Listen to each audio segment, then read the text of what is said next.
Reforming South Africa's political funding, My Vote Counts seeks judicial intervention for transparency. This week, the Western Cape High Court is set to hear a significant case that could reshape political party funding in South Africa. My Vote Counts, an advocacy group committed to enhancing accountability and transparency in political processes, is challenging the existing Political Party Funding Act, PPFA, asserting it falls short of constitutional standards. Since the PPFA's inception 4 years ago, which was further amended by the Electoral Matters Amendment Act, EMAA, My Vote Counts argues the legislation fails comprehensively to address transparency, leaving loopholes that allow undue influence and corruption to permeate South Africa's political landscape.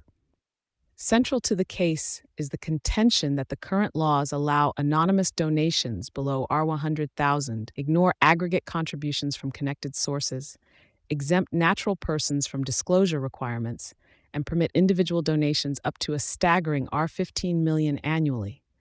These gaps, My Vote Counts argues, obscure the sources of political funding, allowing wealthy elites to disproportionately shape political dynamics without public scrutiny.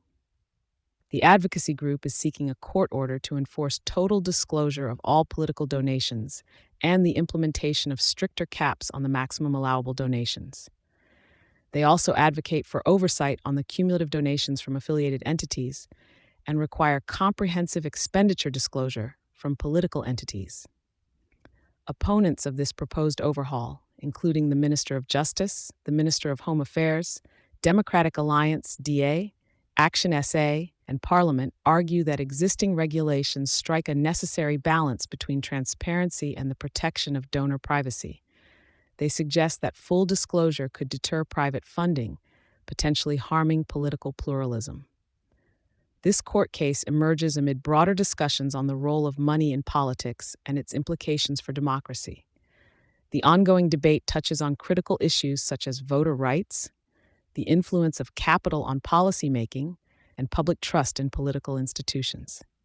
As the case unfolds in Cape Town, it stands as a potential landmark in South Africa's ongoing efforts to refine its democracy, aiming to align its political funding laws with the constitutional values of openness, accountability, and transparency.